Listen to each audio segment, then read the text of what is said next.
सीखेंगे। 3 अक्षरों के आधार पर जो ऊपर साइन लगे हुए हैं उनके बारे में भी पता चलेगा और इसके चिन्हों का समझ आएगा तो हम उसके लक्षण को अच्छे से याद कर पाएंगे। 2 सगे भाई हैं। सगे भाई की क्या पहचान होती है? सेम नजर आते हैं। बच्चा है और ये बड़ा है। वर्णिक छंदों को समझने के लिए सबसे पहला ये कार्य करना है कि ये जो सूत्र है यमाता राजभान सलगा, यमाता राजभान सलगा, यह एक सूत्र है जिसे समझना बहुत ही आवश्यक है वर्णिक छंदों को समझने के लिए। तो कैसे समझा जाए? इसमें सबसे पहली ये बात देखो कि इस सूत्र के अनुसार जितने भी अक्षर दिए हुए हैं इन्हीं के आधार पर 3 गणों का एक समूह होता है। 3 गणों का मतलब है 3 अक्षर। 3 गण अर्थात 3 अक्षर, और 3 अक्षर के जितना भी ये जो गण बने हुए हैं इनका कुछ साइन होता है जिनके साइन को हम लक्षण के रूप में याद करते हैं। और वो कैसे होता है ये आज हम सीखेंगे। कैसे वर्णों के आधार पर हम विभाजित करें और किस तरह से हम इसका विभाजन गणों के आधार पर करें। तो चलिए सीखते हैं आज की क्लास अनवा कालिया के साथ। अगर आपने अभी तक सब्सक्राइब नहीं किया मेरे चैनल को तो आप जल्दी से सब्सक्राइब कर दें, लाइक कर दें और लाइक करके शेयर करना ना भूलें, क्योंकि शेयर करेंगे तभी आपके माध्यम से और लोगों तक पहुंचेगी यह जानकारी, क्योंकि बहुत सारे छात्र इसी इंतजार में बैठे हैं कि कब उन्हें ऐसा कोई वीडियो मिले जिसमें शुरू से छंदों के बारे में ऐसी जानकारी समझ में आए। तो इसलिए आपका भी ये कर्तव्य बनता है कि यह जानकारी अपने तक सीमित ना रखकर यह जानकारी अधिक से अधिक लोगों तक पहुंचाएं जिनको इनकी आवश्यकता है। तो शुरू करते हैं आज की क्लास। आज मैं लेकर आई हूं कि सूत्र को समझे पहले यमाता राजभान सलगा। सबसे पहले मैंने ऊपर ये चिन्ह लगाए हैं, इसको मैं एक बार और लिखकर बता दूं। इसको मैं आपके सामने लगाऊंगी, आप ध्यान से देखें।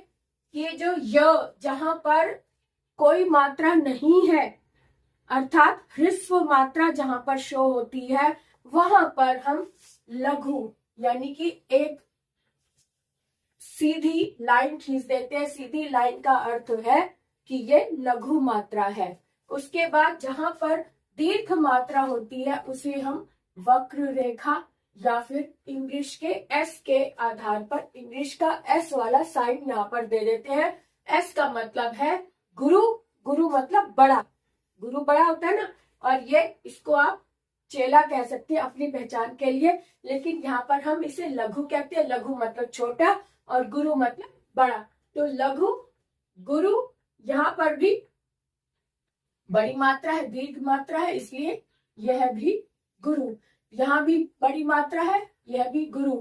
यहाँ पे कोई मात्रा नहीं है तो ये लघु।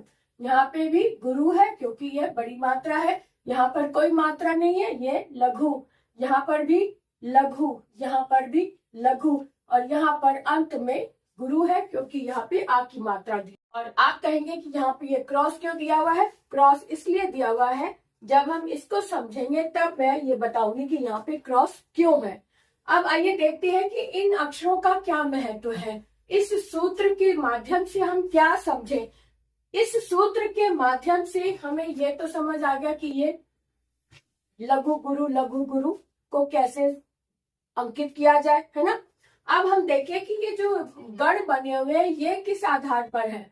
ये जो अक्षर दिया हुआ है य से बनता है यगण, म से बनता है मगण, ता से बनता है तगण, रा से बनता है रगड़, जा से बनता है जगड़, भा से बनता है भगड़, ना से बनता है नगड़, सा से बनता है सगड़, और अंत में क्योंकि 2 अक्षर रह गए हैं, क्योंकि ये 3 अक्षरों का एक समूह है लेकिन यहाँ पर अंत में 2 ही अक्षर बचते हैं, इसलिए सा तक ही इसे गणों लगाया जाता है, समझा जाता है। आगे 2 अक्षर बचते हैं इसलिए ल और ग का समूह नहीं बनता, इसलिए यहाँ पर क्रॉस किया हुआ है। अब देखें ये यगण को अगर यहाँ पर लिखा हुआ है यगण तो इसका क्या मतलब है? यगण को हम किस रूप में पहचाने? कहीं और लिखा हुआ हो तो कैसे पहचाने?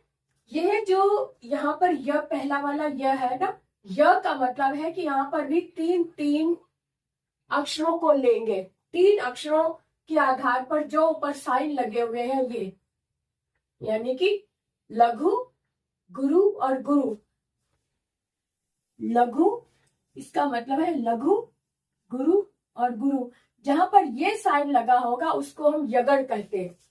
जहां पर भी ये साइन लगा होगा, एक लघु और दो गुरु जहां पर भी लगा होगा उसको हम यगण का नाम देंगे। उसको हम यगण का नाम देंगे। आगे देखें कि मगण क्या है। मगण को हम कैसे देखें? मगण का मतलब है कि एक छोड़कर, य वाला छोड़कर यहां से म से शुरू करेंगे और तीन अक्षर ले लेंगे।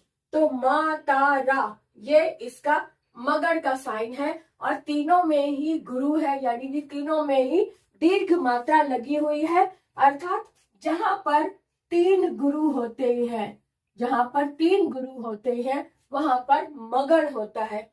जहां पर तीन गुरु होते हैं वहां पर मगण होता है। उसके बाद देखें ता, तगण, तो तीसरा अक्षर ता है। तो तीसरे की मात्रा को भी देखें, ये तीन अक्षरों को लेते हुए हमने आगे बढ़ना है। एक एक छोड़ते जाएंगे और अगले वाले अक्षर लेते जाएंगे। तो पहले य को लिया, तो फिर दूसरे को लेते समय मगण को जब लिया तो य को छोड़कर हमने माँ से तीन अक्षर ले लिया। फिर मगण हो गया तो हमने ता ले लिया, ता से तगण बना।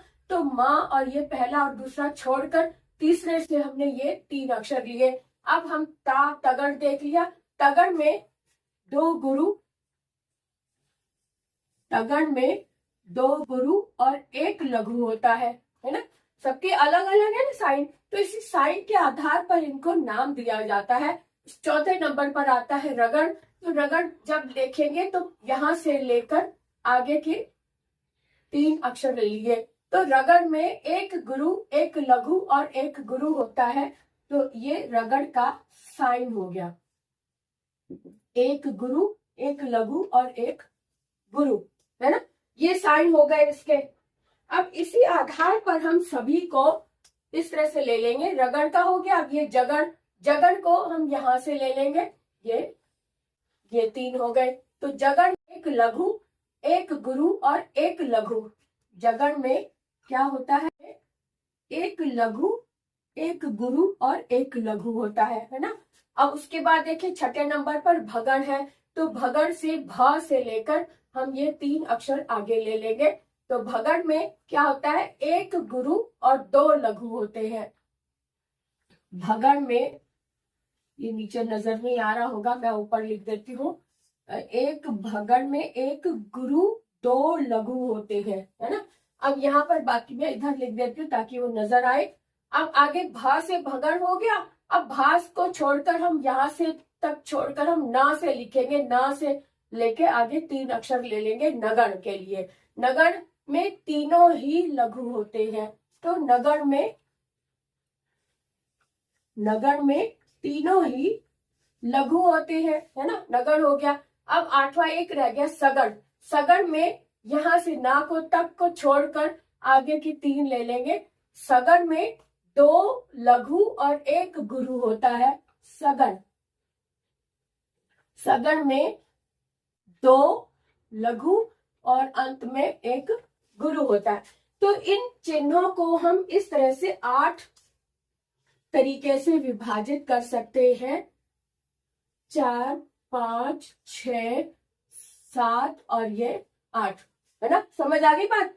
अब इनके आधार पर हमने लक्षण समझने हैं, क्योंकि आजकल मैं आपको इंद्र वज्रा और उपेंद्र वज्रा सिखा रही हूँ। पहले उपेंद्र वज्रा को समझने से पहले और इंद्र वज्रा को समझने से पहले हमें ये वर्णिक छंदों को कैसे विभाजित किया जाता है, वर्णिक छंदों को समझने के लिए जो ये सूत्र होता है इसको कैसे समझेंगे, ये पहला कदम है, यह पहला हमारा स्टेप है। पहले इसे समझ लेंगे तब ये समझ आएगा। ये समझ आएगा तो हमें इसके चिन्हों के बारे में भी पता चलेगा, और इसके चिन्हों का समझ आएगा तो हम उसके लक्षण को अच्छे से याद कर पाएंगे।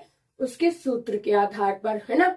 अब देखें, हमने बताया था इंद्र वज्रा और उपेंद्र वज्रा दो भाई हैं, दो सगे भाई हैं। सगे भाई की क्या पहचान होती है? सेम नजर आते हैं, देखने में वो सेम होते हैं, लेकिन कुछ मिनट का उनमें जन्म में कुछ मिनट का अंतर होता है। कुछ मिनट का अंतर होने के कारण हम एक को बड़ा भाई और एक को छोटा भाई बोल देते हैं, है ना। लेकिन शक्ल सूरत एक सी होती है, पर माँ जो होती है वो झट से पहचान लेती है, छोटा बच्चा है और ये बड़ा है, समझती है ना। दूसरे लोग, बाहर के लोग नहीं समझ पाते, उनको बताना पड़ता है कि इसमें और इसमें क्या भेद है। तो वही बात मैं आपको बता रही हूँ कि उपेंद्र वज्रा और इंद्र वज्रा दो भाई हैं, जिसमें से बड़ा भाई इंद्र वज्रा, यानी इंद्र वज्रा जो है वो बड़ा भाई है और उपेंद्र वज्रा उसका छोटा भाई है।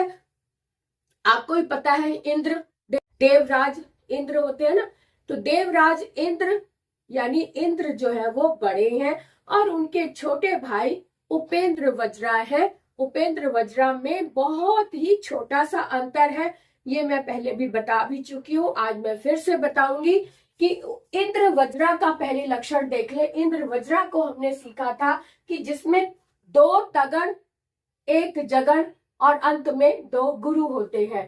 तो तगड़ ये है तीसरे नंबर पर, ये तगड़ है, इसको समझे। तगड़ का मतलब है दो गुरु और एक लघु, दो गुरु एक लघु, दो गुरु ना, दो तगड़ एक जगड़, जगड़ ये है, जगड़ का साइन ये है, एक जगड़ यानी कि ये, और अंत में दो गुरु। ये जहां भी होते हैं वहां पर इंद्र वज्रा होता है, जहां पर ये लक्षण नजर आए वो इंद्र वज्रा होता है। इतनी बात क्लियर हो गई थी। अब साथ में ये देखें कि उपेंद्र वज्रा में क्या अंतर है, जबकि दोनों भाई सेम है, फिर भी थोड़ा सा अंतर है। तो वो अंतर क्या है वो देखें।